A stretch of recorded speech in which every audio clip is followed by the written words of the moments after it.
Drummer Figgy Kenyan side here. Welcome to another video. Hello all to those watching the channel. Currently right now it's morning right now. I just got up. Oh my gosh, I just woke up. But today we're going to be doing some practice questions today. This is part 2 of the surprise lesson that we'll be doing today. To the Kenyans at the Orphanage Center, I recommend getting some paper, getting some utensils. We are going to be doing some math, as I said before in the last video. This is going to be built in towards the projectile motion lesson that we have done in our previous video. So without further ado, let's start. The very first question over here. So let's start with the very first question over here. The very first question here says, find the max height. Oh gosh. Give me 1 second.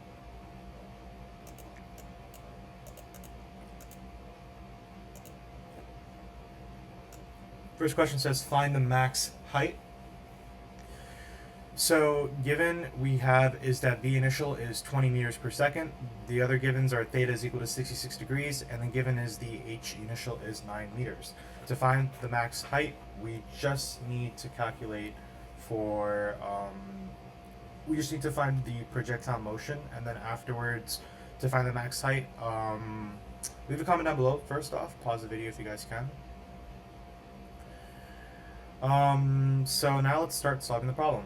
So first off, what we are given is that we have the V initial, we have the theta, we have the H initial. We want the max height. Now notice that it says the word max height. The max height basically means that there's a vertex that's going to be involved. So if there's a vertex that's going to be involved, and we're not given t in this case, we're going to have to find t. So to find the max height, we would have to do negative b over 2a, and that's going to be equal to t. This is essentially how we're going to find either the minimum, or in this case, we're going to find, in this case, the maximum point of the vertex of a parabola. So this formula is going to be very handy in our future cases. Now let's start solving the problem. So let's start solving the problem. So we have over here is the x. Well, we don't need the x component. We just need to find the max height, right? So we're just going to use the y. When we're saying the height, that's going to be in terms of the y-axis. We're going to be using the formula negative 4.9 t squared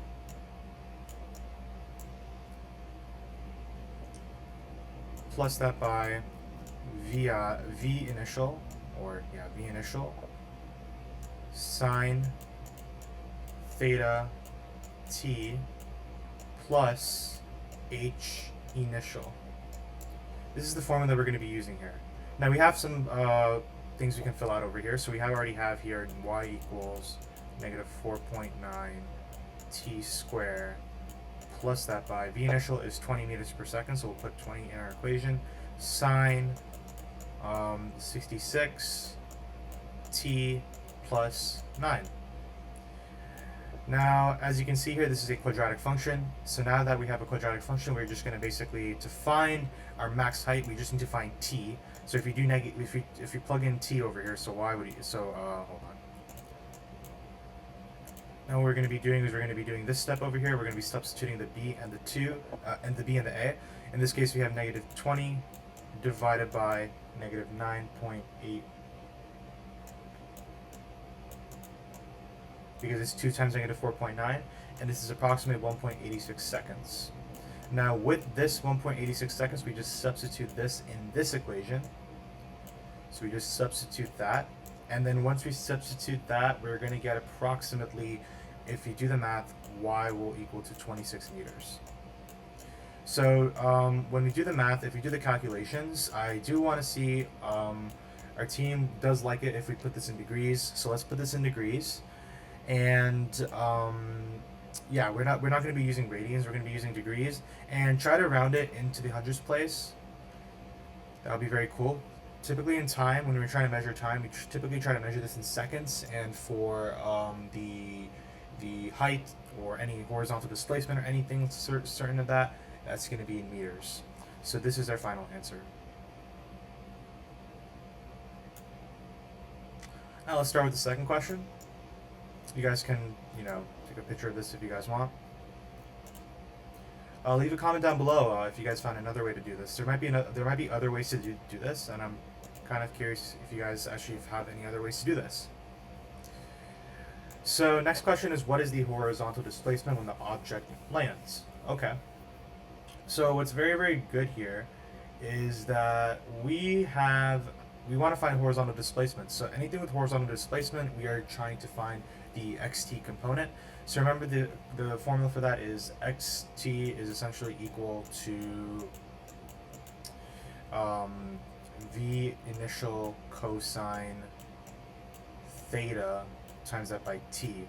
Now, given here we have the v initial, we have the theta, we do not have the t. So we're going to have to use the projectile motion formula to find t in this case. So let's try finding t. So we're going to do -4.9 t squared plus that by. So in this case, we're going to use the same formula. This is the same formula that we're going to be using. The v initial in this case, it's 20, and our theta is 66. Our initial height, that's approximately 9. So we're going to set this equal to 0. The reason why we're going to be setting this equal to 0 is because if we set this equal to y, unfortunately we're going to have two variables. We just want to isolate one variable to find t. So that's why we want to, find t essentially. So if we do the math over here, once we do the whole quadratic formula, if you just substitute this, you're going to basically do, whatchamacallit. So basically, once you solve this equation, however way you want to do this, I'm going to show you the quadratic formula in the next problem. But if you want to do this problem, we're going to do -20 plus or minus square root of b squared. That's approximately 400 minus 4 times a, -4.9. Always keep your the negatives also attached with your coefficient when you're bringing down your coefficients. 4ac, oh gosh, that's not good. Okay, times that by 9, divide that by 2a. There is going to be an extraneous solution. An extraneous solution basically means one of the t values that we're going to get two answers because we have two different operations here. One of the values are not going to work here. So one of the values are not going to be substituting correctly here. They're not going to equal to 0, so always use the other one. In this case, when we did the math here, approximately t is going to equal to 4.17 seconds. Now, typically, they might have like an extraneous solution or a negative value. Time is not usually measured in negative values, so that's your big giveaway if one of them is an extraneous solution while the other is not. So right now we already have t. Now we can just plug this into this equation. So once we have this, we're just going to plug this in. So now we just have to use the xt component. This is going to be equal to 20 cosine 66 times that by 4.17, and that approximately is going to give you 33.92 meters, because we want to find horizontal displacement.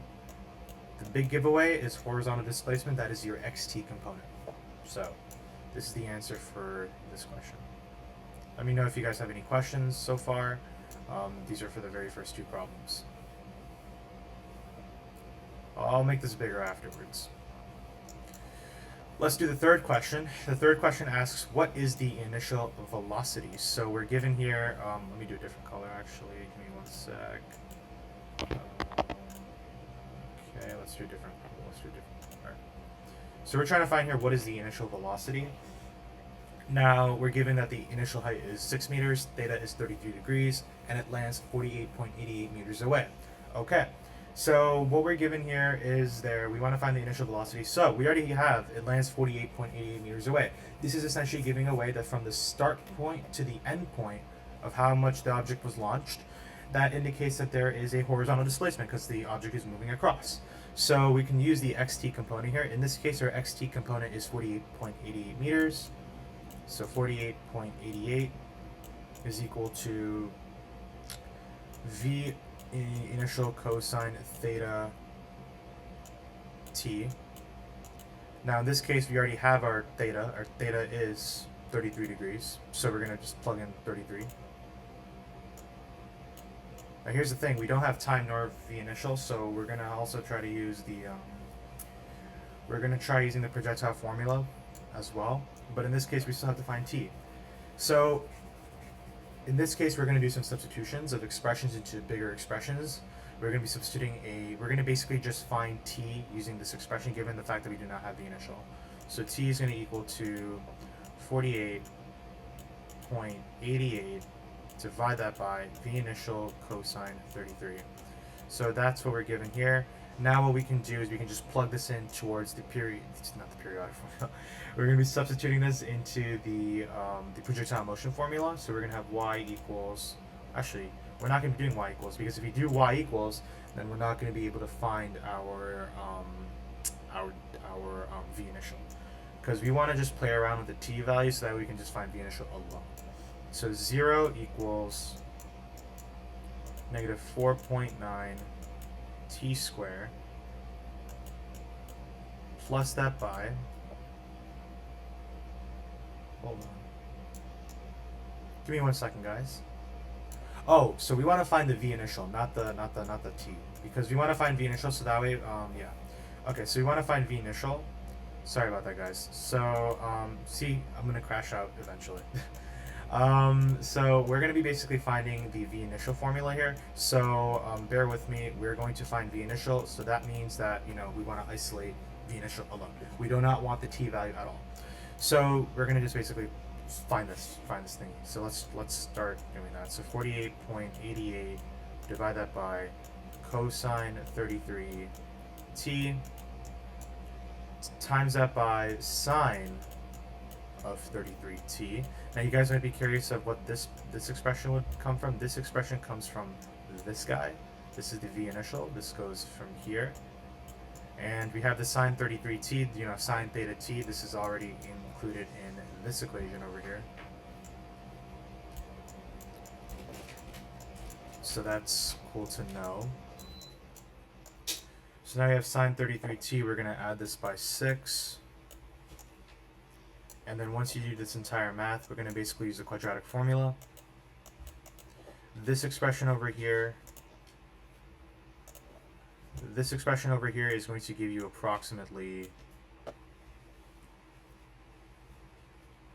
actually no, it's not just this expression, because we're gonna cancel this entire expression out. So we're going to cancel this entire expression out. So without further ado, let's do that.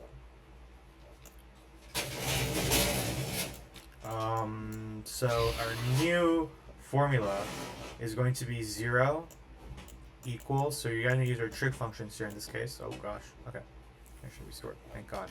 Okay, so it's going to be negative 4.9 t squared plus that by 48.88 tangent. We're going to be using tangent here. Excuse the background noise. Tangent of 33 plus that by 6. So you can see here that the sine and the cosine, sine over cosine, that will give us tangent. That's in one of our trig functions. I think I can show you guys that right now. Yep, if you can see over here, one of the functions over here, well, let me just show you that really quickly. That over here, it says on my mouse over here, tan theta is equal to sine over cosine theta. So that's something that you're good to know here. So once you do the math over here, this is what we're going to get. Now we just need to calculate for, oh wait, hold on. Always also bring out your t. Don't forget your t. Your t value is also necessary in this case. So now that we have this, now all we need to do is just plug this in to find t. So t is equal to square root of 48.88 tangent of 33, because this is our negative, this is b squared, this is negative b plus or minus. So the reason why I'm doing this, like in this case, is because we don't have, our b value is, wait,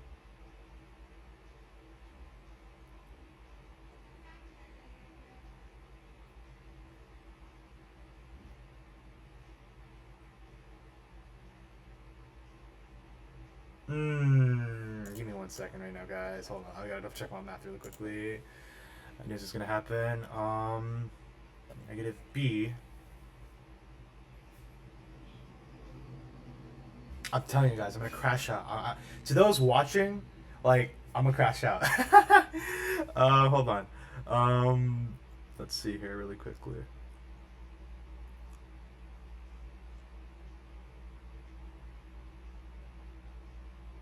Ah, okay, I see what I did wrong here. I knew it. Okay. So the t value we do not need here because the t's in fact cancel out. So yeah, the variables cancel out because one t is in the numerator, the other one's in the denominator. So now we can just find um, t squared. We just find t.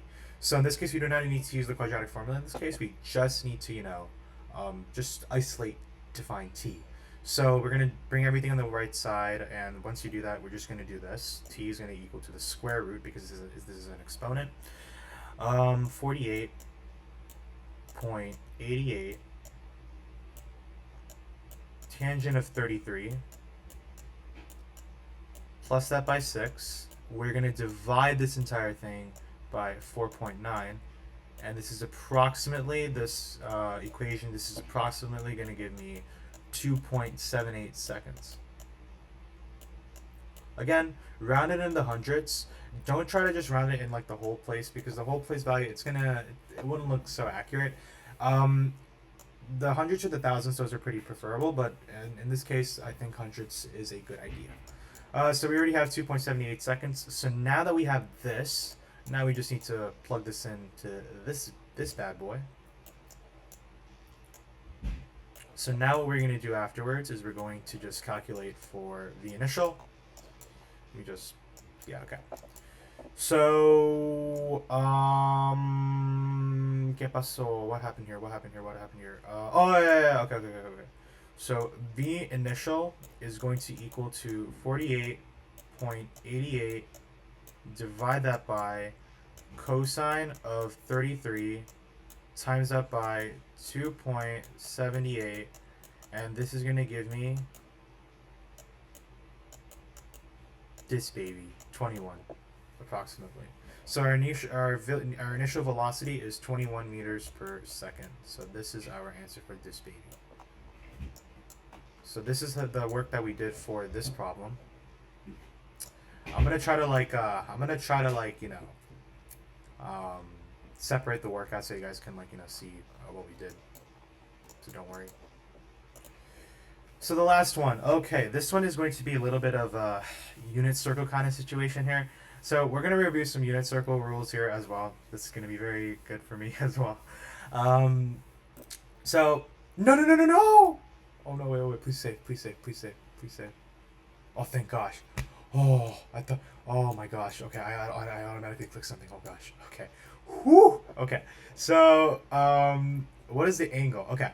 So I do want to show you guys really quickly. This is the unit circle. Now here's the problem. They love doing this in radians. We're not doing this in radians. We're gonna do this in degrees because we want to make life easier. Okay. Let's make life easier. Okay. So no. Okay. So what is the angle? Yes, sir. What is the angle? I am yawning, as you can see. Let's calculate. Let's calculate the angle. Yeah, let's go. Okay. So we're given the initial velocity is 15 meters per second. Initial height is 0 meters, and it lands 21.29 meters away. We already have a horizontal display. What do you got? Well, you know what? What do you guys think we already have here? Pause the video. If you guys think that we have horizontal displacement or the xt component, yes, we do in fact have that. I already gave that away. Oh gosh. So with that in mind, now we can just plug in stuff here. So 21 point. I'm gonna use a different color over here. Okay, let's use this color. I haven't used this color for a while. So 21.29. This is essentially going to equal to the VI cosine theta. That's the xt component. So this is going to give me 1.5 cosine. Now notice that we do not have the angle. We're gonna find the angle. Do not worry. Trust me. We're gonna find the angle, and we need to find the time. Don't worry. We're gonna find the time. Trust me. So we're gonna find both of these. So we need to find the t. Yeah, that's a very big situation that we need to find. So let's find t right now. So we want to find the angle. So we are missing both theta and t. So let's just try to isolate theta by getting rid of t. So theta is actually hold on.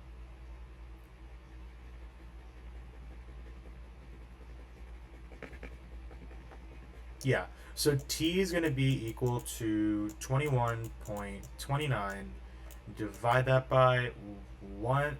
Wait, is it 1.5? Oh my gosh, it's 15. I'm so bad with my handwriting. Divide that by 15 cosine theta. So we want to isolate t. We want to get rid of t. So we're going to try to plug this in as t with theta so that we can just find theta alone. So now we're going to substitute all this into the periodic. Yeah, we're going to substitute this in the periodic formula, guys. We're going to understand what air is, guys. we're going to use the what's it called? The projectile the projectile motion formula. We're going to use that, okay? So in this case, we're going to do 0 equals negative 4.9 t squared. In this case, we have 21.29. Divide that by 15 cosine theta. We're going to square this bad boy. We're going to add this with 15 sine theta. Times that by 21.29 divided by 15 cosine theta. We're going to do that thingamajiggy, and because we do not have, our problem over here does not have initial height because it's 0, we do not need that in the equation. So now we can do all this math, and yeah. This is where trig rules are going to come in. So once we do this entire math, pause the video if you guys can do this math. Okay, so once you do this math, you're going to get approximately negative 2221 plus that by 4790.25 sine theta cosine theta. Now, this looks eerily familiar with one of our trig formulas. One of our trig formulas that essentially is connected to this is, according to this chart, is our double angle formulas. If you guys saw that right, yes, we're going to be using our double angle formulas. Now, the thing is that we're trying to, find a legit double angle. So we already only have sine theta, cosine theta in this case. We want to just double that up. So let's double the thingamajiggy up. Okay, let's double it up. So if we do the sine theta, cosine theta thingamajig, right? So give me 1 second, I'm just calculating this really quickly. Okay, so let's calculate this bad boy up. All right, so let's do it. So we're gonna get our sine. If we do this math, we're gonna add 221. We're gonna divide that by 470.25. So once we do that entire math, we're gonna get approximately, I believe, 0. I think it's like approximately, I would say 0.46.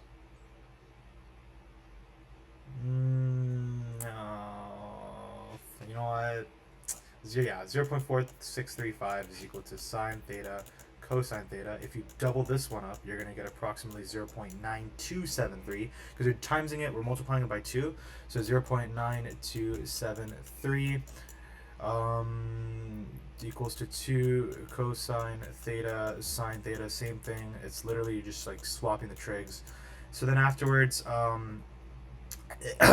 this is going to give me 0.2 wait, if you hold on,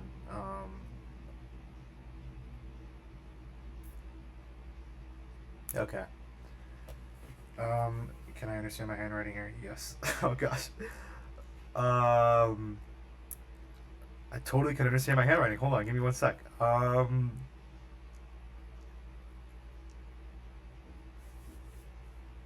Divide that by 2. Okay, I got my answer. Okay, so this is going to give me 0.2473, known is equal to 2 sine 2 theta, sorry.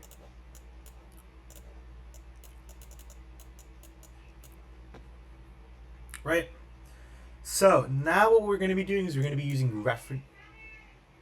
Okay, hold on. So now we're going to be finding the reference angle for this thing. So let's try to find the reference angle for this. This is where we're going to be using our inverse trigs, guys. Let's use inverse trig rules. Okay, so sine inverse of 0.9273. This is equal to approximately 68 degrees. So now I'm gonna be showing you a chart, guys. Okay, so do I want to write this out, or do I want to? You know what? You know what? I'm gonna write this out for you guys, cause yeah, you know what? I'm gonna write this out for you, and I'm gonna give you this as well, just in case, cause I think, you know what? You know what? You know what? I'm gonna do both. I'm gonna do both. I'm gonna be nice. I'm gonna do both. Don't worry. I'm always nice. Don't worry. So let's, I want to show you guys the relationship between the trig functions and also, the reference angle in association with the coordinate plane. So let's just start doing this. So for the reference angle, a reference angle is just an angle that's an approximation with the coordinate plane and really how it behaves. So I don't even know what it means. Let me just show you guys what it means. Like, I know how to do the math. It's an acute angle formed between the terminal side of an angle in standard position and the x-axis. It basically, in other words, I was right. Basically, it just how much the reference angle is in association with in approximation with its associated quadrant in its given graph. So let's solve this right now. So once we have 68 degrees, let's just solve for this. So what we're going to solve, I'm going to show you guys the relationship between all these reference angles and all that. So reference angle, that's there.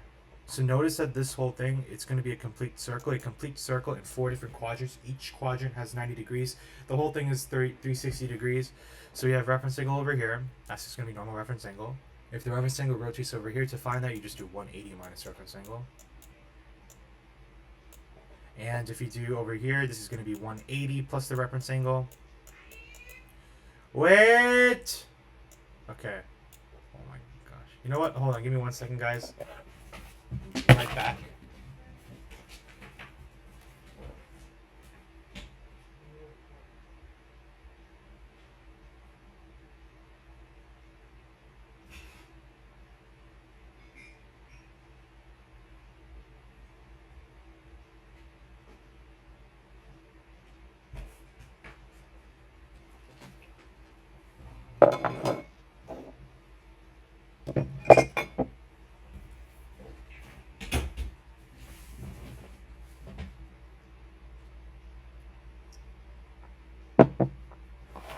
Okay. So now that we have that, we're going to just do 180 minus the reference angle. And over here, I'm back, guys. So now that we have that, we're going to do 180 plus the reference angle. That's over here. And then over here, we have 360 minus the reference angle. So I'm not going to write. So this is just basically how to just define the reference angle. In association with this trig function, I'm not going to write that down because that's too much. But we basically have a mnemonic called All Students Take Calculus. And All Students Take Calculus, it's essentially where... hold on, give me 1 second. Where's the right one I want to show you? So basically it's a mnemonic that basically represents, all the trig functions. So it's 4 words, 4 different quadrants. So let's just start anyways. So, I think this is actually going to be better. I don't know. Ooh, this one looks good too. I'll show both. Alright, but here's a relationship between all the trig functions.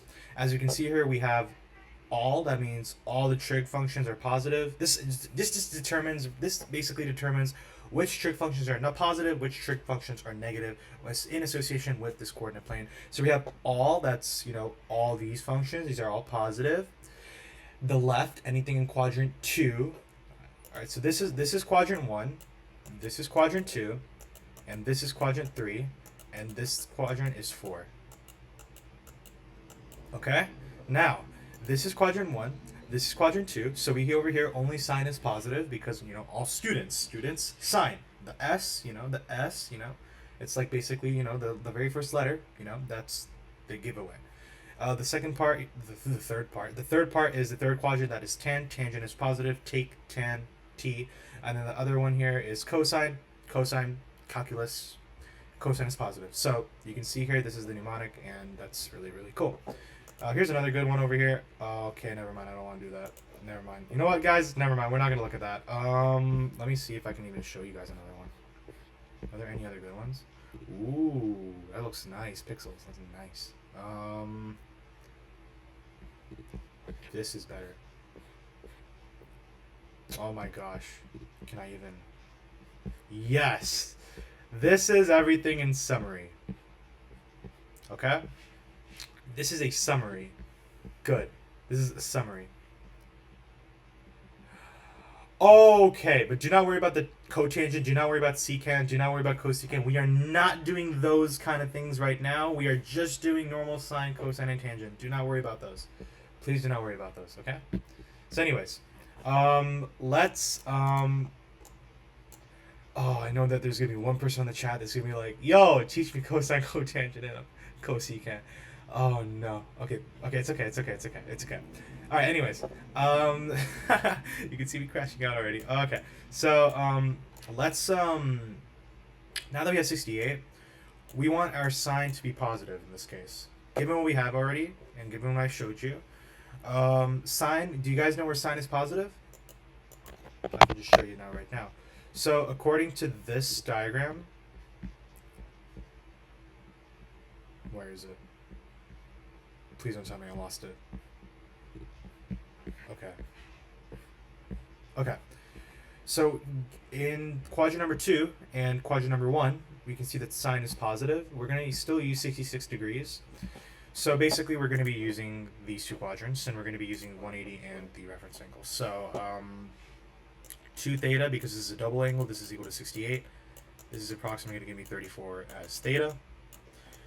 And, or, because we also have quadrant number 2, you're going to do 180 minus 34. So 180 minus 34 equals, that's so bad handwriting. Hold on. 180 minus 34 is equal to 56. No, that is not right. That is 112. Oh gosh. Okay, 112. Is that right? That is not right. I can't even do math. Okay, hold on. Wait.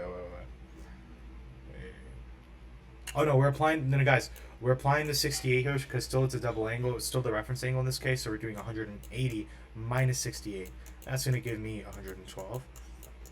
And theta is going to give me 56 because we're going to do half of that since this is a double angle. So theta is equal to 56. So your answer for this is going to be both 34 and 56. So 34 and 56 equals theta. So those are our answers for those equations. Let me just see if I can, like, hold on. I'm gonna just, like, give me 1 second. Okay, that's there. And I'm just gonna, like, how do you, okay. I'm gonna zoom this bad boy out. Okay, we're just gonna, like, do that. I'm gonna put the work for you guys so that way you guys can see it better.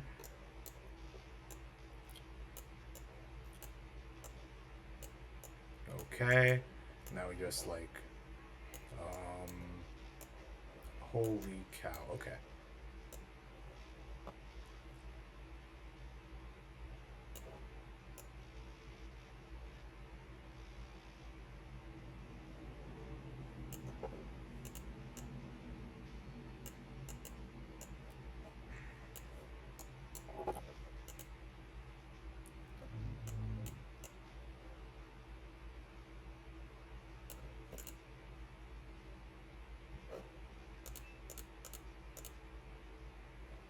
Honestly, this is so satisfying for you guys. You guys are going to be able to see me, use my mouse for the very first time here. ASMR style. Hold on. Let me see if I can, like, drag all this. Okay. That's cool. Alright.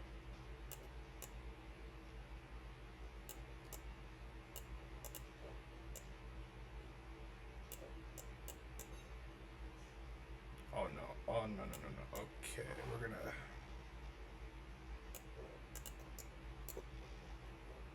Okay, that's there. Okay, that's the other problem. Alright, now we just gotta get the other ones in there. Yeah, I should have, like, okay. Yeah, alright, hold on.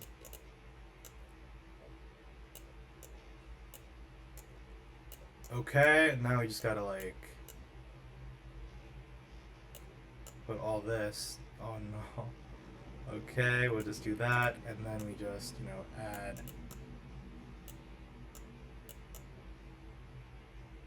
Okay. And then we have our last problem over here.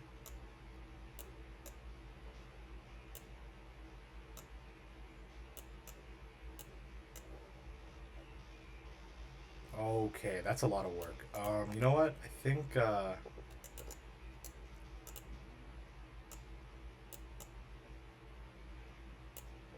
you know what? I think this is good. Should not have made that so big. Okay, but it's okay. So this is essentially what we did for today. All the math that we've done for today. Thank you guys for sticking around, and hope to see you guys in the next video. Thank you guys. Take care. Peace. Peace.